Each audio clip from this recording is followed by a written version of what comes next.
Cantamos aleluia, cantamos aleluia, o Cordeiro venceu.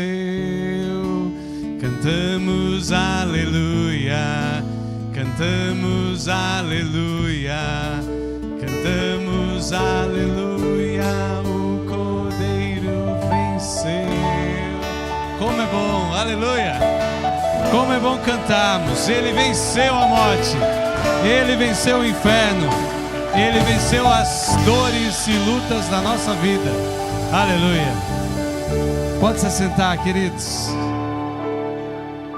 Dá vontade de ficar cantando. E teremos a eternidade toda para cantarmos a vitória do Cordeiro. Aleluia. Que a graça e a paz do nosso Senhor Jesus Cristo estejam com todos vocês. Amém. Tanto os irmãos que estão aqui, os irmãos que estão nos acompanhando pela internet, pelas redes sociais. Que bom estarmos na casa do Senhor. O salmista disse: alegrei-me quando me disseram, vamos à casa do Senhor. E isso arrastando o cordeirinho, levando a rolinha, levando aquele animal para o sacrifício, subindo até Jerusalém. Marquinhos, pode tirar, tá? Depois, quando o Lu voltar, a gente deixa o Marquinhos louco, que eu peço para tirar o retorno. O Luciano gosta do retorno. E como as situações eram difíceis, e agora a gente tem esse privilégio de estarmos na casa do Senhor. Antes da palavra, eu queria dar dois pequenos avisos para os irmãos. Primeiro, nossa confraternização com as crianças, com as famílias, que seriam no próximo sábado, dia 12, foi transferido para o sábado, dia 2 de novembro, que também é feriado. Nós tivemos um problema de logística e tivemos que trocar a data, tá bom? Haverá alguma coisa sim para as crianças no domingo, no dia 13 aqui, mas o evento em si, com as famílias, nós passaremos para o dia 2 de novembro. Amém? Os irmãos entenderam? Que dia vai ser? 2 de novembro, tá bom? Um outro aviso é que nós vamos retomar a questão do projeto Amor Sim, Abuso Não, do projeto do Tartanina. Houve algumas situações, eu não vou expor aqui, ainda mais a gente com filmagem, mas a gente sabia que haveria complicações devido ao processo eleitoral. E por isso nós tiramos o pé. Mas não desistimos, porque essa é uma obra não nossa, não é minha, não é da igreja, mas é do Senhor, do reino, e nós vamos prosseguir. Amém? Nós vamos dar andamento a partir dessa semana, e semana que vem eu já trago novidades. Amém? Abra sua Bíblia, carta do apóstolo Paulo aos Gálatas, capítulo de número 6. Nós tínhamos a missão de estarmos aqui, substituindo o pastor Zé Ramiro nesse período de afastamento, e vamos encerrar o livro de Gálatas. Você vai poder dizer que você já leu um livro da Bíblia. Ah, que beleza! Que você já estudou com a igreja um livro da Bíblia. Muito bom.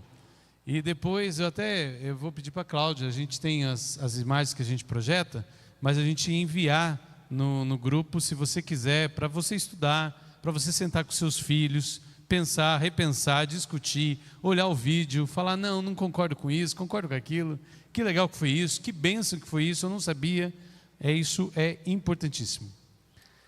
Gálatas, capítulo 6, do primeiro verso até o último, vamos ler o capítulo todo. Irmãos, se alguém for surpreendido em algum pecado, vocês que são espirituais, deverão restaurá-lo com mansidão.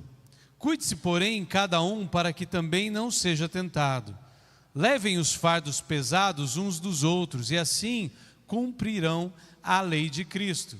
Se alguém se considera alguma coisa, não sendo nada, engana-se a si mesmo. Cada um examine os seus próprios atos e então poderá orgulhar-se de si mesmo, sem se comparar com ninguém, pois cada um deverá levar a sua própria carga. O que está sendo instruído na palavra, partilhe todas as coisas boas com aquele que o instruiu.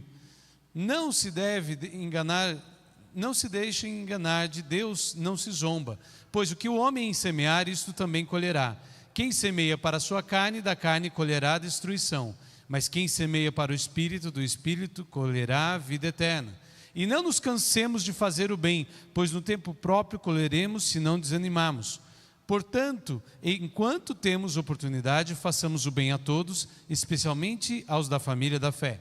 Vejam com que letras grandes estou escrevendo de próprio punho. Os que desejam causar boa impressão exteriormente, tentando obrigá-los a se circuncidarem, agem desse modo apenas para não serem perseguidos por causa da cruz de Cristo. Nem mesmo os que são circuncidados cumprem a lei. Querem, no entanto, que vocês sejam circuncidados, a fim de que se gloriem no corpo de vocês.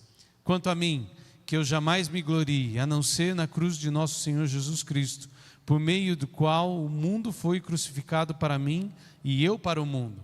De nada vale ser crucificado ou não, circuncidado ou não. O que importa é ser nova criação. Paz e misericórdia estejam sobre todos os que andam conforme essa regra e também sobre o Israel de Deus. Sem mais, que ninguém me perturbe, pois trago em meu corpo as marcas de Jesus. Irmãos, que a graça do nosso Senhor Jesus Cristo sejam com o espírito de vocês. Amém. Pai, te bendizemos pela palavra lida, te bendizemos por essa carta, te bendizemos por tudo que temos aprendido até aqui, ó Deus, com a tua palavra. Pedimos a tua misericórdia, a tua graça sobre nós. Pedimos que o Senhor envie em nosso coração o teu próprio Espírito, o Espírito Santo, que ensinou a Paulo, que escreveu, que ajudou a escrever essa carta, Pai, para que nós possamos entender e compreender qual é a dimensão do teu amor, da tua graça, da tua misericórdia para conosco.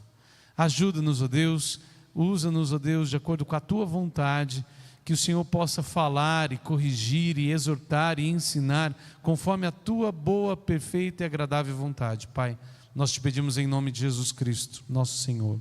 Amém. Amém. Estamos chegando ao fim. Quem sabe semana que vem virão outros irmãos que falar, graças a Deus, o Fausto não está lá, vou ouvir o pastor Zé Ramiro. Eu estou também contando os dias para minha folguinha, de ficar no banco. Mas a gente está num ponto crucial do livro, da carta. É o finalzinho. Paulo vai concluir. A gente já falou sobre a igreja de Gálatas, né? A Galácia é uma região na Ásia Menor. Havia gente de todos os tipos.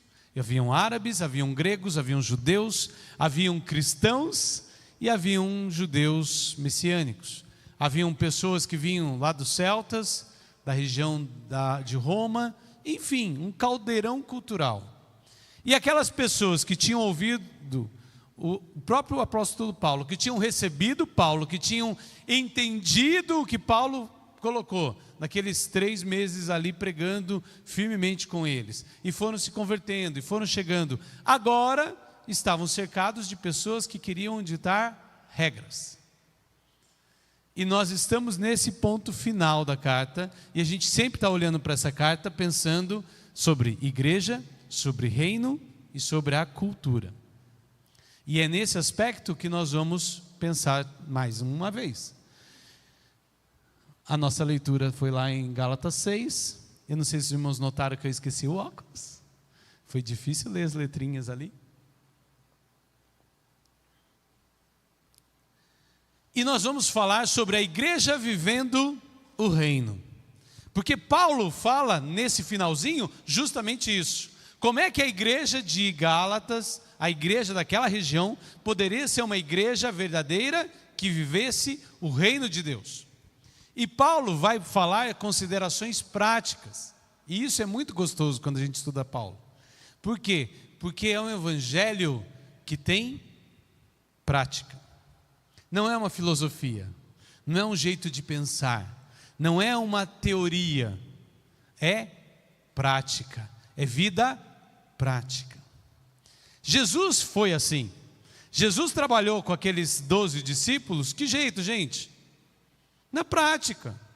Eles viram Jesus, eles comeram com Jesus, eles andaram com Jesus, eles dormiram em lugares ruins com Jesus, eles atravessaram o mar da Galileia com Jesus. E quando estava sem Jesus, a coisa desandou. E daí Jesus chegou e eles achavam que era um fantasma, né? O que é um absurdo, né? Você pensando que eles eram judeus pensando em fantasmas, meu Deus, nada a ver. Mas o evangelho é um chamado para prática. A igreja é chamada para praticar o reino. Lembra que a gente fez esse conceito? A igreja, onde que ela está? Não está nesse templo necessariamente. A igreja está onde 2 ou 3 pessoas estão reunidas em nome de Jesus. Ali é igreja. Porque Jesus disse isso, que onde estivessem 2 ou 3 reunidos, ali ele estaria. E se ele está, a igreja está. E ele veio pregar o evangelho dizendo: arrependei-vos, porque é chegado o reino de Deus. O reino dos céus chegou. E está aqui distância, a distância de um arrependimento. Não é uma coisa física. Não é uma coisa que, eu estou tão distante do Ítalo, a não sei quantos metros, ou estou aqui a 2 metros distante da Cláudia. Não, não é métrica. É espiritual. É coração arrependido. Coração arrependido, prostrado diante de Deus, o reino de Deus alcança. É isso. O reino de Deus é feito do quê? De alegria, paz e justiça.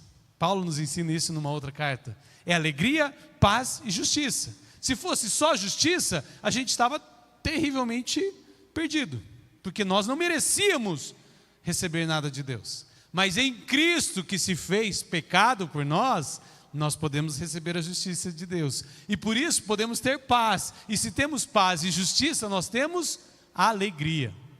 E é isso, a igreja viver o reino é justamente o desafio. Porque muitas vezes as nossas igrejas são instituições sociais. Pessoas entram, pessoas saem, pessoas dão risada, pessoas chegam cheirosas, agradáveis, você cumprimenta, você vê um que você conhece, você vê o outro que perdeu, o time do outro perdeu, brinca um pouquinho, dá um abraço em um, dá um abraço em outro, e de repente quando você vê, já foi para casa e está tudo bem. E isso é um clube social. Existem diversos clubes sociais, né? Há clubes mesmo de esportes, há clubes que são de trabalho social, de serviço social, o Rotary, o Lions e outros tantos. Existem igrejas. Mas a igreja de Jesus, ela é chamada para muito mais do que essa convivência social. Ela é chamada para vivenciar o reino de Deus. Lembra da oração que Jesus nos ensinou? Seja feita a tua vontade, assim na terra, como ela é nos céus. No céu há algum impedimento para Deus fazer a vontade dele? Quando Deus ordena alguma coisa lá para os anjos, você acha que os anjos ficam debatendo, discutindo, fazendo motinzinho? Não. A ordem é dada, é ordem cumprida. É esse nível de excelência do reino que Jesus quer trazer para cá. Seja feita a tua vontade, assim na terra como nos céus. Tanto na terra quanto ela é nos céus. Os céus são um padrão. E é um padrão altíssimo. Porque o nosso Deus, Ele é um Deus altíssimo. É um padrão de santidade. É um padrão dificílimo. Mas em Cristo a gente pode alcançar esse padrão. E é isso que Paulo está ensinando para a igreja. Olha, se estão debatendo sobre circuncisão, se deve ou não circuncidar, se deve ou não fazer aquilo que os judeus faziam, pois eu falo para vocês agora, nós vamos trabalhar a questão espiritual. Nós vamos trazer o reino para cá. Vocês precisam ser igreja e vocês são chamados para trazer e viver o reino. E o primeiro desafio que Paulo dá, ele fala que aquele que é espiritual deve cuidar daquele que está em pecado. E isso é lindo. Por quê? Como é que você classifica que alguém é ou não espiritual? Hein, pastor? Tem régua? Tem balança para a gente pesar? A irmã Irene da intercessão, ela tem 80 de espiritualidade. O Danilo não é, tem 50. É assim? Não é. Como é que a gente sabe que alguém é espiritual ou não? dá para saber. Você consegue saber apenas se você é espiritual ou não. Você. Por isso é o desafio de Paulo. Quando ele fala, vocês que são espirituais, vão cuidar daquele que está em pecado, ele está dizendo assim, você está se achando melhor que o outro? Quem é você, cara pálida? O que você está julgando o outro? Você se acha melhor que o outro? Porque o outro foi pego em pecado? Opa! Se você é o tal espiritual assim, você tem que cuidar daquele que está em pecado. Pergunta que eu faço para mim e para você. Quem é que não tem pecado nenhum? Levante a sua mão. Entenderam a profundidade disso? Paulo não está falando assim, Sandra, você é mais espiritual aqui que a irmã, então você vai ajudar ela porque ela está em pecado. Não! Paulo está falando, vocês estão se achando espirituais? Vocês estão se achando tão melhores do que eu? Vocês estão se achando porque vocês passaram a faca aí e tiraram um pedacinho do couro que estava ali no prepúcio? Vocês se acham tão mais espirituais que os outros? Então vocês vão cuidar de quem está em pecado. Por quê? Porque quando eu tenho que cuidar do outro, eu começo a enxergar a minha ferida. É ou não é? Você já viu que médico, normalmente ele faz a especialidade daquilo que ele sofre? Você não vê nenhum oftalmologista sem óculos. Interessante. É dificílimo um médico que é um gastro que não tem um problema gástrico. Ou intestinal, ou alguma coisa. Ou alguém da família que tenha. Eu descobri em terapia que eu fui fazer pediatria porque minha irmã vivia doente. Isso foi muito libertador para mim, porque daí eu entendi porque eu não gosto de internar as pessoas. Porque eu sofria com a falta da minha mãe em casa, porque minha mãe estava internada. E daí isso me traz à tona um monte de emoções que aquilo mexe. A gente tem essa tendência de ser atraído por aquilo que a gente tem dificuldade. Então Paulo é muito sábio falar assim, vocês se acham melhores que os outros? Tudo bem, cuidem uns dos outros. Só que você vai restaurar essas pessoas de maneira moderada. E a pergunta que eu faço para vocês: como é que eu cuido do outro se eu tenho o meu problema? Como é que eu vou cuidar do cisco do outro, nas palavras de Jesus, se eu tenho uma trave no meu olho? Então isso exige que a gente olhe para a gente mesmo. Quem já viajou de avião já ouviu aquela orientação. Olha, se eu, em caso de descompressurização, obrigado, Ju, da cabine, máscaras cairão sobre você e você vai adaptar a máscara sobre você, prender, e aí você ajuda o próximo. Eu só consigo olhar para o outro se eu cuidar da minha vida espiritual. Então, se eu acho que eu vou ser espiritual, eu preciso ter uma vida diária com Jesus. Eu preciso conhecer Jesus, eu preciso falar com Jesus, eu preciso ler a palavra de Jesus e eu preciso orar com Jesus. Porque senão eu não consigo. Porque aquilo que a gente tem de bom é quase nada. É ou não é?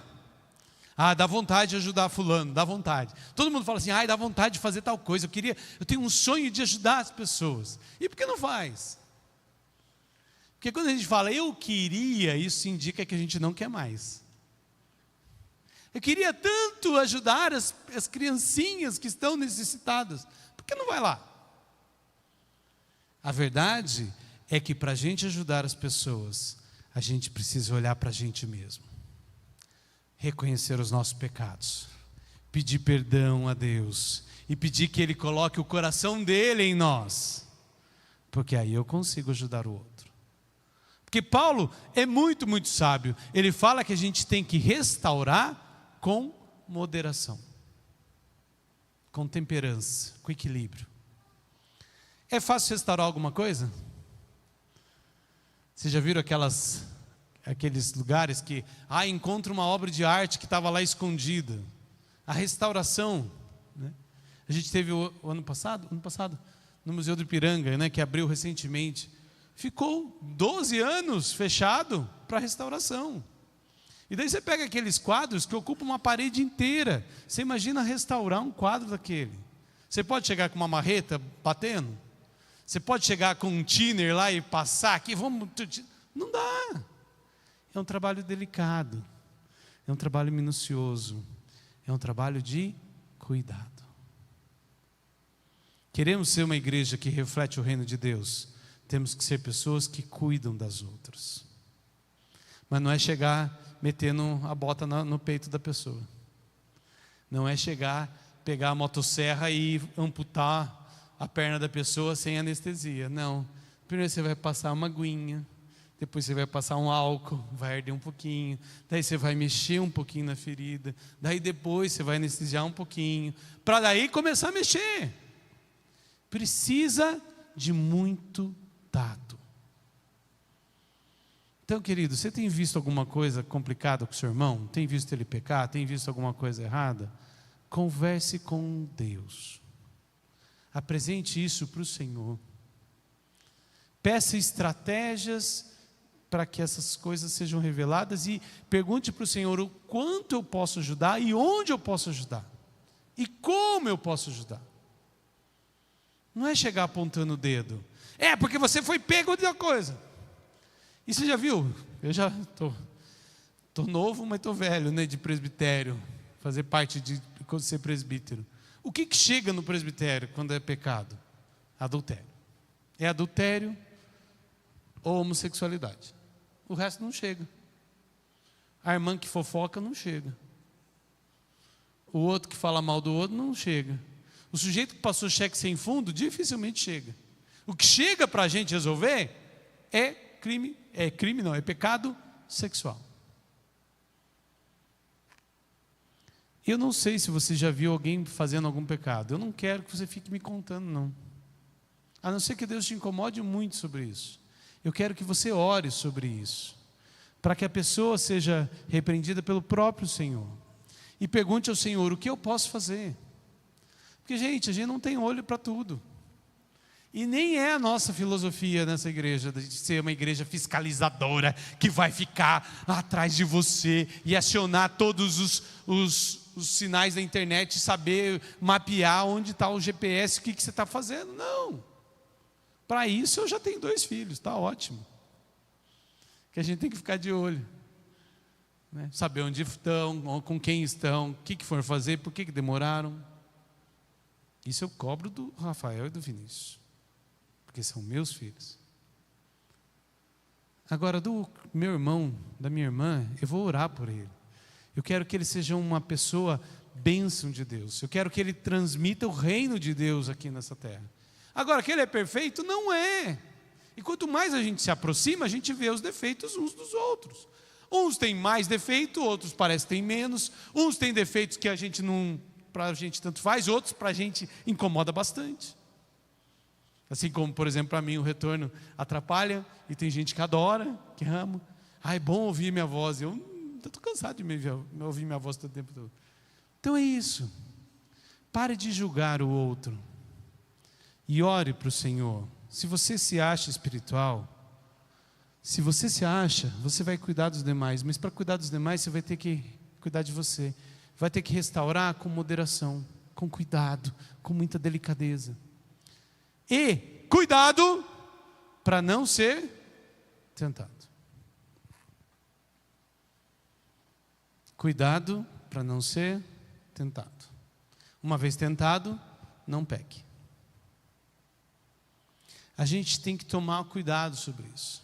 Na própria oração que a gente está falando de Jesus, não nos deixes cair em tentação, a tradução melhor é, não nos leve a caminhos que tenham tentações. Não nos induza à tentação. Pergunta, você acha que Deus vai pegar e te jogar para a tentação? Não, Ele é um bom pai. Agora a gente às vezes gosta de brincar no perigo. Você sabe qual é o seu ponto fraco e o seu ponto forte.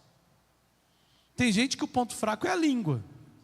Que sabe que se juntar com 3 amigas vai falar da vida de todo mundo. Então o que você vai fazer, minha irmã? Vai parar de se juntar com suas amigas e falar da vida de todo mundo. Simples. Tem gente que sabe que não é só um joguinho de futebol, é um joguinho de futebol e depois vão ficar lá bebendo e vão ficar falando de mulher. Então não vá no jogo de futebol, por mais que você goste do jogo de futebol. Se o ambiente te contamina, cai fora. Tem gente que tem a dificuldade de lidar com o dinheiro dos outros. Então não queira ser tesoureiro, não queira ser administrador, não queira lidar com o dinheiro dos outros. Se para você é difícil, foge. Quer ver uma coisa que a gente está vendo? Está vivendo ali e não vi a igreja, não vi ninguém da igreja ainda se levantar. No Brasil, os jogos. As pessoas estão perdendo família, estão perdendo patrimônio. 100, 200, 500 mil reais jogando joguinho. Joguinho de tiguinho, joguinho sei lá do que. Você não sabe a sua suscetibilidade para o jogo. Tem pessoa que joga e consegue ter controle, mas a maioria vai começar a viciar, ainda mais se começa a ganhar. E normalmente esses jogos são preparados para que você no começo ganhe. De cada 3 você ganha 2, cada 3 você ganha 2. Depois de cada 5 você ganha 3. Você está achando que você é o bom. Daí a coisa inverte. E quando inverte, você perde tudo. Nós precisamos ser alertas. Cuidado, cuidado. Se você se acha espiritual, se você acha que está bem, graças a Deus, dê graças a Deus e olhe para Cristo, o autor e consumador da nossa fé. Não tire os olhos dele, porque todos nós podemos ser tentados e pecar. Paulo é muito sutil na advertência, mas a advertência ela é pesada. Vocês querem ser uma igreja que transmite o reino. Parem de ficar se achando melhores que os outros. Cuidem das suas vidas, não vão cair em tentação. Prestem atenção no que vocês estão fazendo. Próximo, por favor.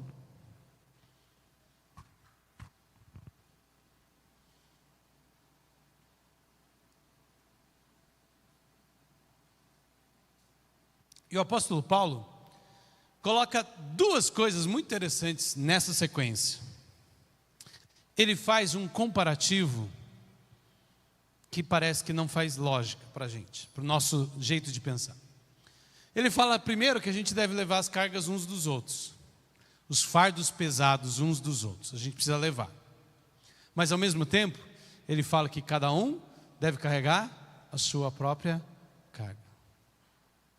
O que significa isso no meio da igreja? Precisamos ajudar uns aos outros.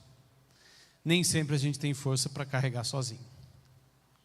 Lembro quando a Juliana ficou doente, foi muito importante alguns irmãos estarem junto com a gente orando e clamando e chorando. Não é fácil. A Amanda Danilo, vivendo essa situação. É bom saber que tem gente orando junto, torcendo junto. É importante. Porque a gente não consegue levar todas as cargas. Mas ao mesmo tempo, se a gente se acha de Deus, se a gente tem Cristo conosco, se a gente é agente do reino, o que a gente tem que fazer? Levar a nossa carga. Cumprir aquilo que é nossa obrigação. Eu não quero ser pesado para o irmão Zé Dorte. Eu não quero ser pesado para o Paulo. Eu não quero ser pesado para o irmão. Eu quero fazer aquilo que me é a minha parte. Se cada um faz a sua parte, fica muito mais fácil juntos carregarmos os pesos daqueles que estão precisando. A gente tem que ter esse cuidado. Hoje em dia está assim, não, tudo é culpa dos outros. Nós vivemos numa cidade, numa região, que as pessoas, por que ferve tanto a cidade, na época das eleições? Aqui, Taquarituba, Coronel Macedo, essa região toda. Porque as pessoas projetam que, a prefeitura, o prefeito, os vereadores vão resolver os meus problemas. Não, eles têm que resolver os problemas da cidade, daquilo que é da comunidade. Mas eu tenho que fazer a minha parte. Não adianta eu querer que o prefeito resolva tudo e pegue e jogue a pedra para estourar a lâmpada do poste em frente da minha casa. Eu estou fazendo a minha parte? Não. Não quero que tenha enchente na cidade, mas eu estou toda hora no carro e fico jogando o lixo pela janela. Estou fazendo a minha parte? Não. A igreja de Jesus é chamada para que cada um carregue a sua parte, mas que todos juntos levamos as cargas uns dos outros. Porque quando a gente divide a carga, fica mais fácil. É ou não é?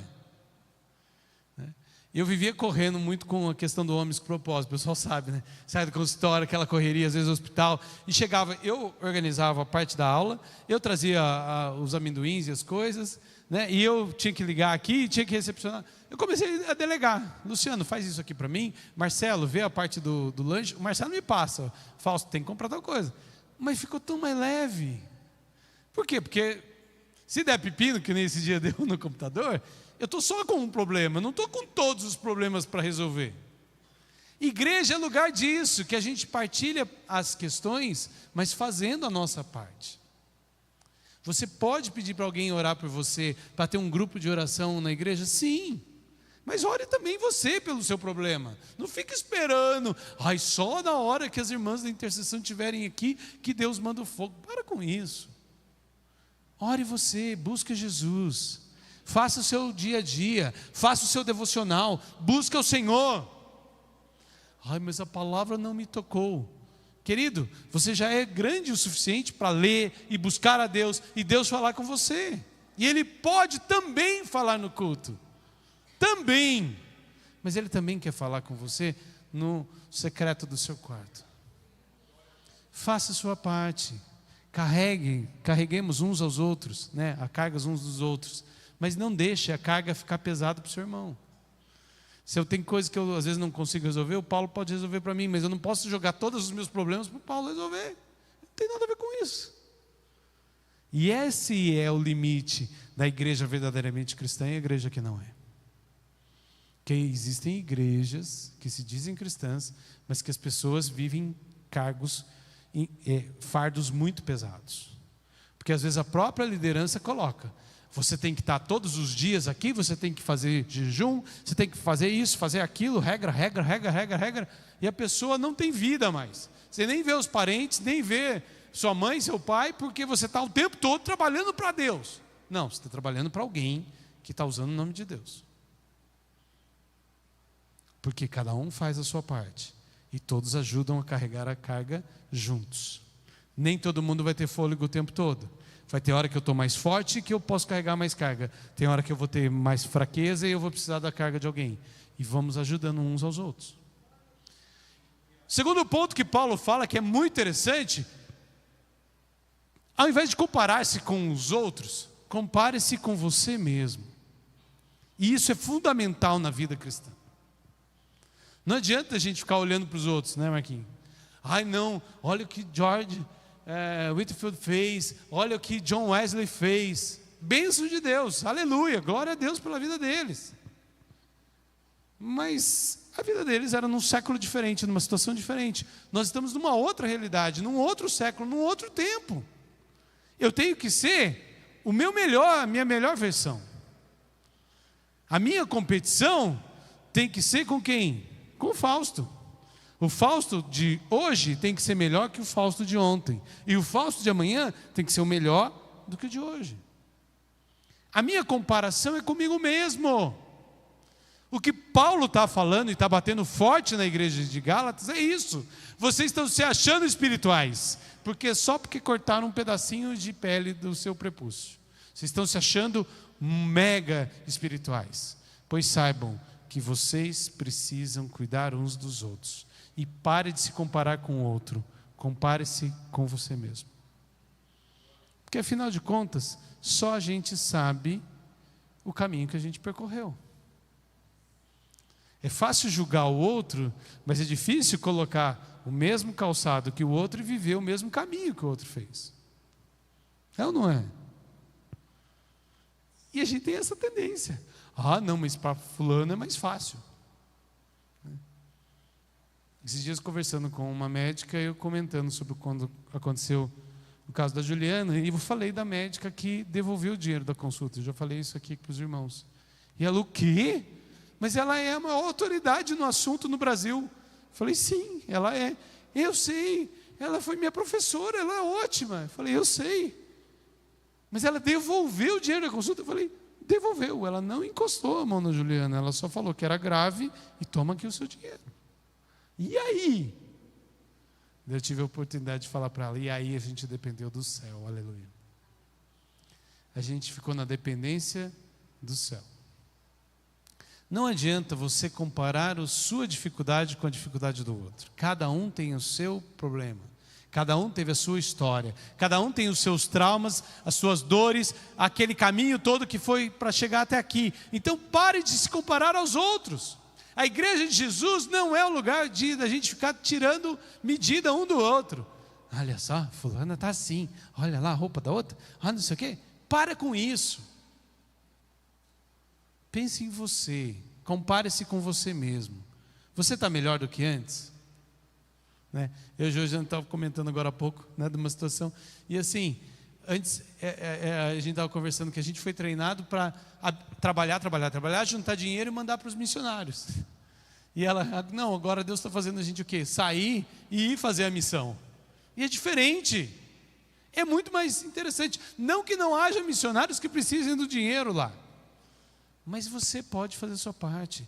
Pare de se comparar aos outros. Ah, Deus não me chamou para pregar para 10 mil países. Tudo bem, mas onde você está, onde Deus te plantou, você é chamado para ser bênção, para trazer o reino, para trazer a presença de Jesus naquele meio. Para ser um lugar que onde você pisa, haja alegria, paz e justiça. Você foi chamado para isso. Esse é o chamado. Então pare de se comparar aos outros. Compare-se apenas consigo mesmo. É um chamado para humildade. É um chamado para quebrar orgulho. Porque a gente não faz nada de bom, gente. Não é? O pessoal que toca, canta, faz o seu esforço, é bênção. Mas há pessoas que cantam melhores. Sim. No mundo, tocam bênção. E tem gente que toca melhor. Sim. E qual é o problema disso? Ah, não, vamos fazer um conjunto e vamos chamar as melhores. Não, não vai chamar os melhores profissionais. A gente tem pessoas que estão aqui e dão o seu melhor para Jesus. E é isso que a gente precisa. Na pregação, no som, em tudo. Pessoas que deem o seu melhor para Jesus. E é muito interessante o terceiro ponto, que Paulo nos ensina que nós devemos partilhar coisas boas com quem instrui a palavra. Há algumas versões que falam para partilhar a mesa com aqueles que estão pregando. E é uma coisa que a gente vê pouco. Não que a gente necessite, eu estando aqui, de você me dar um presente. Não, eu não quero, tá, queridos? Essa coisa de, é o pastor, é o presbítero, está pregando, está me abençoando, vou dar um presente, vou comprar. Tem igreja que é assim, vou honrar o pastor, vou dar a camisa, vou dar isso, vou dar aquilo. Tudo bem, se você quiser dar para alguém, amém. Mas não é isso que Paulo está falando. Partilhe coisas boas com quem partilha a palavra. Teve uma palavra que a gente pregou, que eu preguei, que o Luciano pregou, que o pastor Zé Ramiro pregou, e aquilo mudou algo na sua vida, e isso foi bênção, comente. Conte o testemunho. Partilhe a palavra para outras pessoas. Chega, fala, Fausto, olha, eu estava ouvindo aquela pregação, e sabe que eu mandei para um amigo meu, e ele também gostou, e a gente começou a conversar, e Deus abençoou. Isso é bênção para quem prega. Porque muitas vezes a gente não vê o fruto. Ainda mais com a internet, que a mensagem está chegando longe e a gente não vê o fruto. É necessário que a gente partilhe. Mas a gente vive um negócio meio egoísta, sabe? Meio fechadinho. Não que a gente precise ficar elogiando, mas compartilhe as coisas boas. Fale do que Jesus tem feito na sua vida, na sua família. Fale dos livramentos que Deus te deu durante a semana. Fale daquilo que Deus, a luta que foi para chegar aqui, o que Deus fez para você mudar de ânimo. Isso alegra o coração da gente e alegra o coração de Deus. Porque nós estamos partilhando a palavra, e a palavra é viva, e ela dá o efeito, e ela não volta vazia. Mas é tão bom para o semeador saber que aquela semente que ele semeou deu resultado. É uma bênção. Então partilhe, comente. Eu às vezes falo de alguns pastores que me abençoaram, uma pregação. Por quê? Porque foi bênção. E foram bênção na minha vida. E eu tenho que falar sobre isso. Falar para eles e falar para as pessoas: olha, Deus usou fulano de tal, nessa situação, ele disse isso na tal pregação e aquilo mudou minha vida. Por quê? Porque é um jeito da pessoa entender, de confirmar com o espírito da pessoa, do pregador, que ele está sendo usado por Deus, e aquela era a vontade de Deus.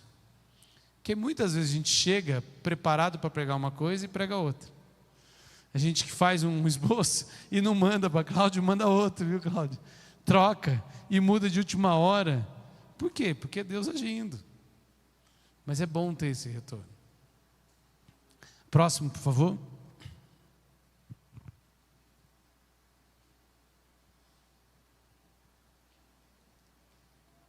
E bem no meio do capítulo, Paulo traz uma verdade que é brilhante. Existe uma lei espiritual, que ela vale para o reino, ela vale para a igreja, e ela vale também na cultura. Quem planta, colhe. Plantou, colheu. Não plantou, não colheu. Em Eclesiastes, Salomão nos ensina que a gente deve fazer o quê? Plantar de manhã, de tarde e ainda até de noite, porque você não sabe qual semente que vai vingar. Tem que plantar. Plantar é ordem de Deus, plantar é mandamento de Deus, plantar é lei de Deus. Precisamos plantar. Quem planta, colhe. Ai, a igreja está desanimada, ai, não vejo ninguém vindo de novo na igreja. O quanto você tem dado de testemunho com a sua vida para as pessoas? O quanto você tem pregado o evangelho? O quanto você tem falado de Jesus e mostrado a transformação na sua vida para as pessoas? Se você não planta, não vai colher. Se a gente como igreja não planta, não colhe. Por que nós temos um grupo de adolescentes aqui? Porque foi investido lá atrás em crianças. Não tem mágica. Alguns vieram depois, mas muitos cresceram aqui. É necessário que plante para colher. Não tem outro jeito. Mas a gente vive uma geração que não quer saber de processo, quer saber de resultado. As coisas parecem... Eu gosto de chamar essa geração de geração micro-ondas. Em 15 segundos tem que estar pronto. Em 10 já interrompe o botão porque demorou muito. 10 segundos está ótimo. Mas está frio, mas tudo bem, vamos comer porque eu estou com fome.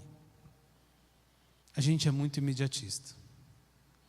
Minha mãe estava lembrando hoje, a gente conversando, ela falando da época que se plantava as coisas no quintal, que a gente tinha árvores frutíferas, e que tinha época, tinha estação, e pegava. Ela, mas a gente compra hoje, tem o ano todo, mas parece que não é o mesmo gosto, e não é mesmo. Porque é tudo fora do contexto, fora da ordem natural da vida.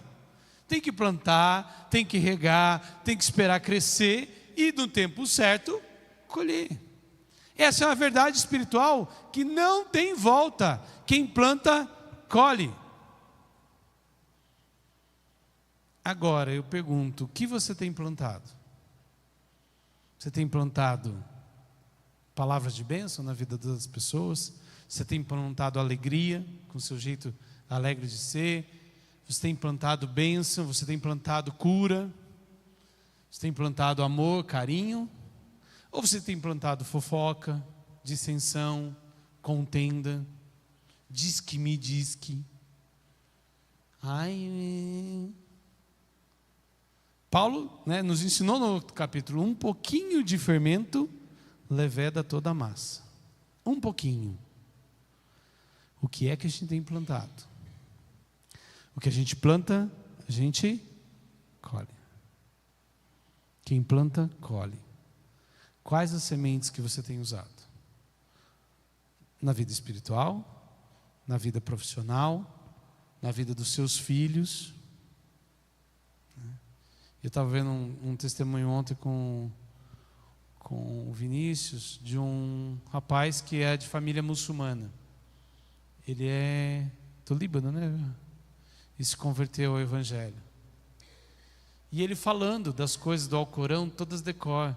E ele falando, o muçulmano, ele pega o bebezinho, coloca perto dele assim e ora na orelha direita e ora na orelha esquerda. E vai falando do Alcorão, da palavra de Alá, para aquele pequenininho desde bebezinho. Ele vai plantando para que ele colha lá na frente.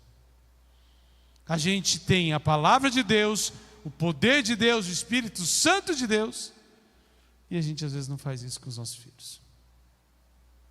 A gente não planta, depois não sabe, do nada, tinha uma geração tão abençoada, do nada sumiu. Você já foi em igrejas assim? Eu já fui em igrejas que eram enormes, fortes, você vai e a igreja está definhando, 15 pessoas, 20 pessoas. O que aconteceu? Não souberam plantar, e por isso não estão colhendo. Igreja evangélica de Itaí, saibamos plantar. Plantemos o tempo todo. Plantemos o tempo todo. E é interessante Paulo falar isso, e nisso ele fala, de Deus não se zomba. O que tem a ver, hein, pastor? Por que tem a ver isso, hein, irmãos Adarte? Deus não se zomba. Aquele que planta, colhe. A gente tem que entender que as regras do universo foram feitas pelo rei. O reino reina sempre. O rei colocou essa lei espiritual, que é quem planta, colhe. Então, quando eu não faço isso, eu estou zombando de Deus. Eu estou dizendo que a lei não existe, que não, eu vou fazer o que der na telha, porque eu não vou ter consequências sobre isso. Vai ter sim, porque o Deus, o Criador dos céus e da terra, o Deus do universo, aquele que nomeia estrela por estrela, pelo nome, Ele não se deixa zombar. Ele colocou a regra, plantio, colheita, plantio, colheita. Então plante, querido, plante, mesmo que você não colha. Eu lembro quando a gente teve sítio que a gente plantou árvores que a gente não colheu, porque a gente vendeu o sítio. Nunca mais fui lá, dá vontade de um dia passar, ver se ainda tem as árvores. Mas devem estar lá, né? Que eram árvores para a gente plantar para colher em 30 anos, 40 anos, devem estar lá grandes, enormes, mas a gente não viu. Plante sem pensar na colheita.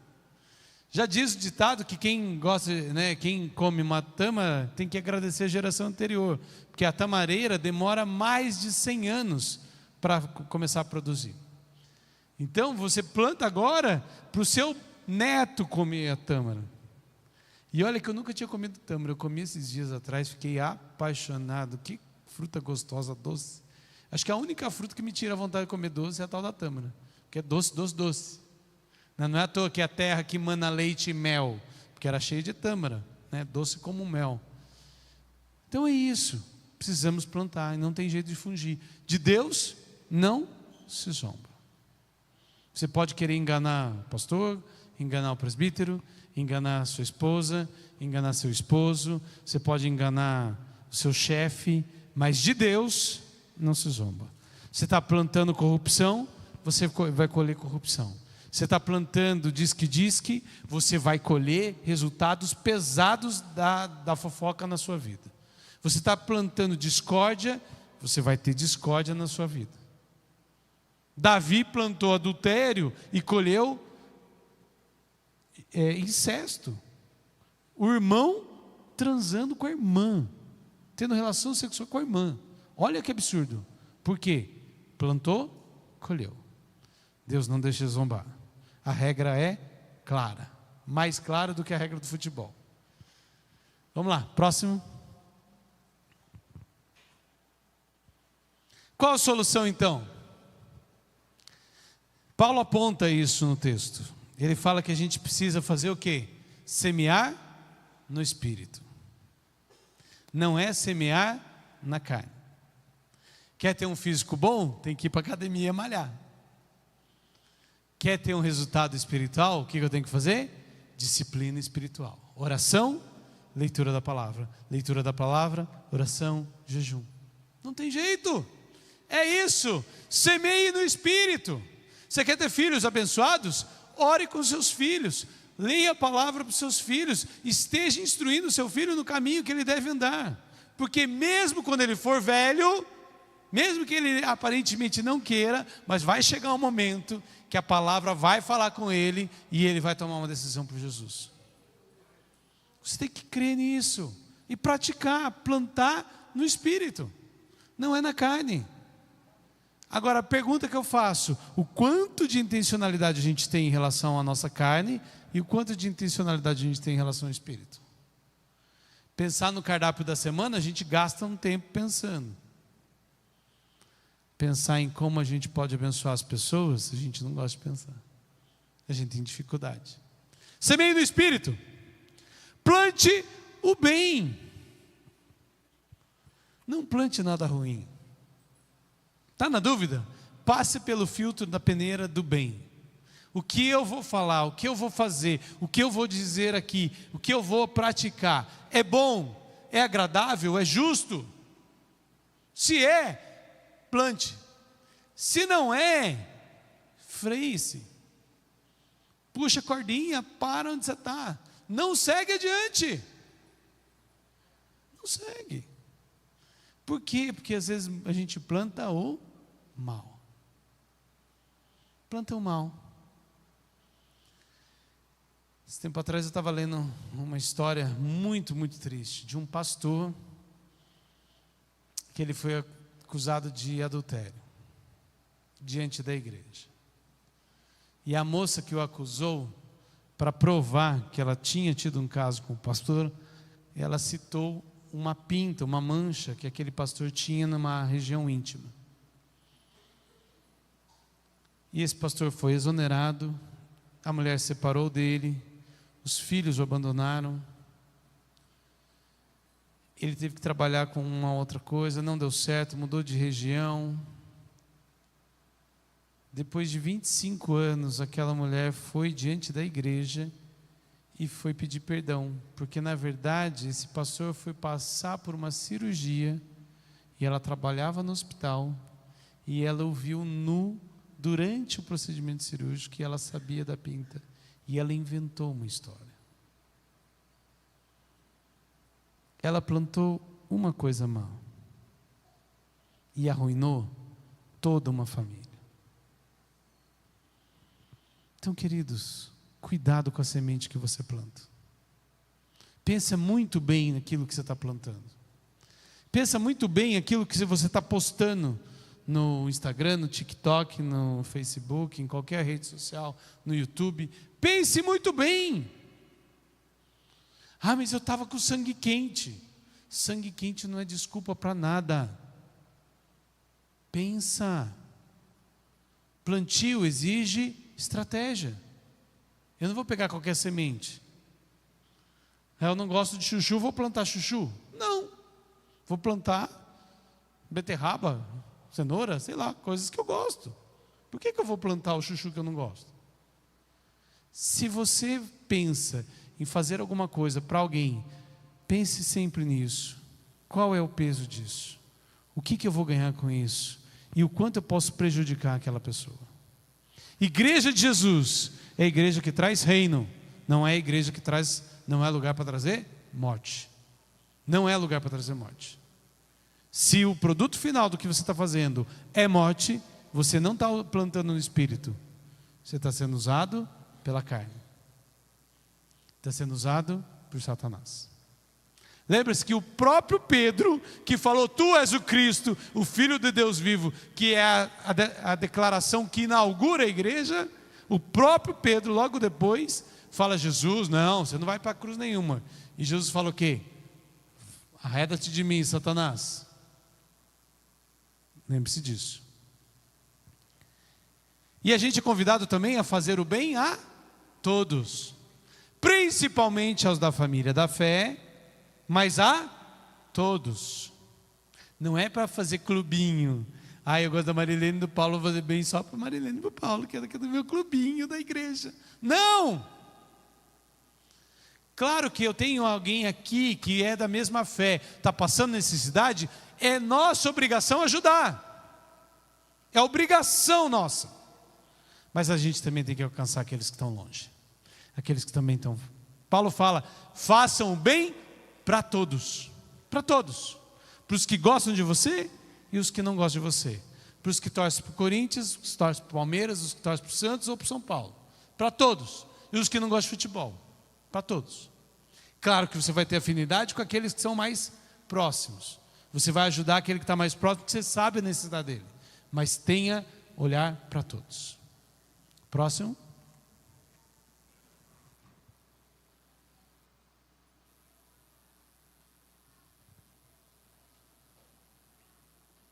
E eu queria fazer essa pergunta para mim e para você.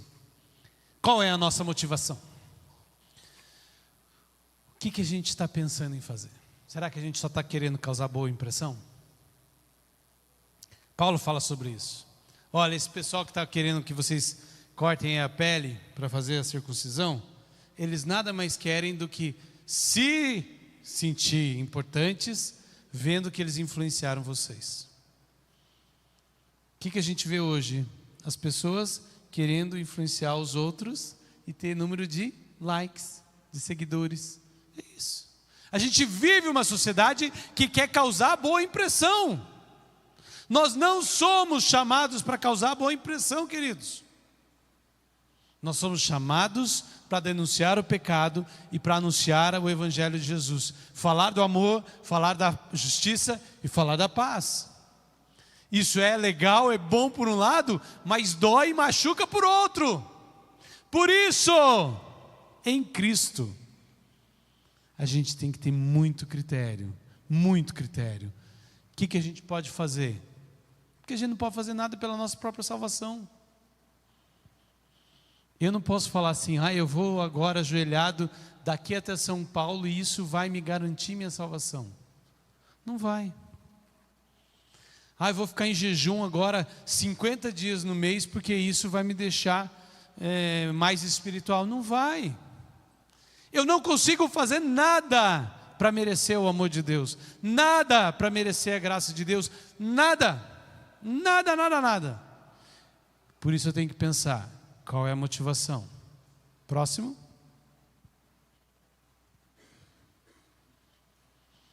A motivação tem que ser a cruz de Cristo, aleluia.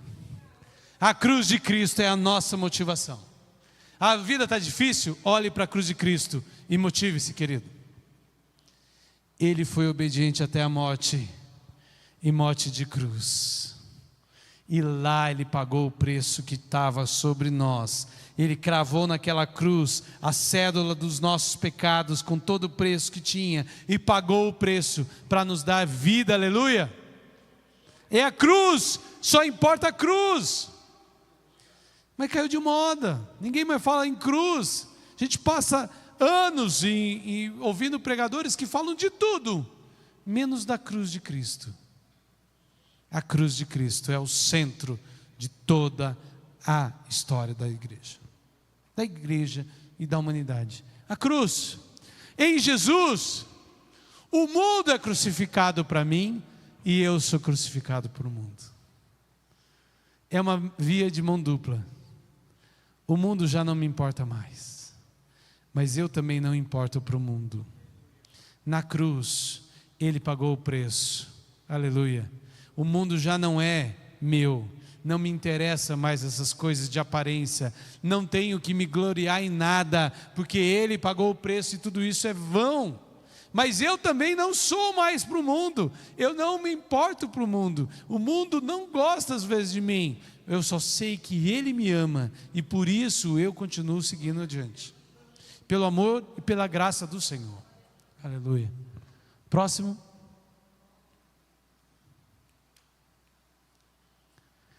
Importantíssimo, Paulo fala, mais do que tudo, a gente precisa ser nova criação. E o termo aí é nova criação, não é nova criatura. Criatura é uma coisa que a gente faz e está pronta. Criação, ela vai fazendo e refazendo, fazendo e refazendo. Igual Jeremias viu, é igual o barro na mão do oleiro. Ele começa a moldar e moldar e moldar, mas se não está legal, ele vai lá e molda de novo. Nós somos chamados a sermos uma nova criação. E Paulo dá uma coisa muito importante para a gente, uma dica importantíssima. Ele fala: olha, não me perturbem mais. Não fiquem pegando no meu pé. Eu trago em mim as marcas de Jesus, as marcas de Cristo.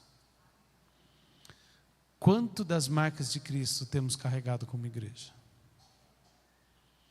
O quanto as pessoas olham para nós e veem a Cristo?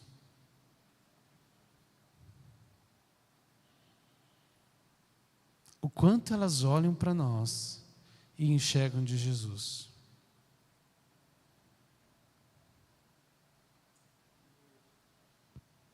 Será que elas enxergam Jesus em nós? Qual a porcentagem de luz que elas veem em nós? Elas veem muito de Jesus ou não veem Jesus nenhum? Quanto elas são impactadas por verem em nós as marcas de Cristo? Ou elas não enxergam? Ou elas tomam um susto? O quê? Você é cristão? Ah, é? Você é lá daquela igreja? Essa é uma pergunta que a gente deve fazer. Paulo não precisava falar mais nada.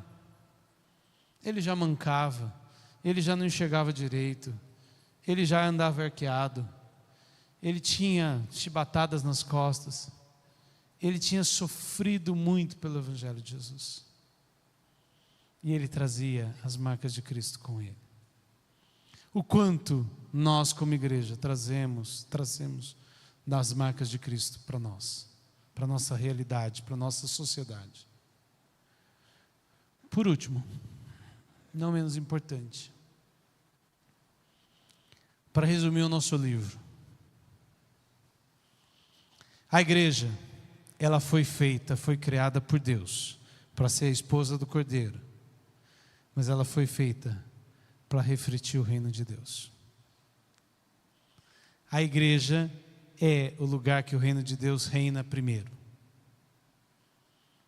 Primeiro, Cristo tem que reinar em nós. O reino dele tem que ser real em nós. No meio da igreja, a vontade de Deus do céu tem que ser a mesma que acontece aqui na terra. Esse é o nível. É o nível lá em cima. É um nível muito, muito alto. É esse nível. A igreja tem que refletir o reino. A gente só é a igreja de Jesus que faz diferença nessa terra quando é uma igreja que traz o reino, que vive o reino, que segue os padrões do reino. Não é por aquilo que segue, por se acha que Jesus vem antes, durante ou depois da tribulação, se vai ter tribulação, se tem milênio, se não tem milênio. Tudo isso é questão teológica e não importa. O que importa é uma igreja que vive o reino, que reflete o reino. Agora, quando a igreja realmente vive o reino impacta a cultura. Quando a gente não vive o reino, a cultura impacta a nossa vida. A cultura impacta a cidade. A cultura impacta a igreja. Mas quando a gente vive o Evangelho de Jesus, as marcas de Cristo se fazem presentes na cultura e marcam a cultura. Por isso, a gente precisa refletir. Que igreja somos? Estamos trazendo o reino? Temos marcado a cultura?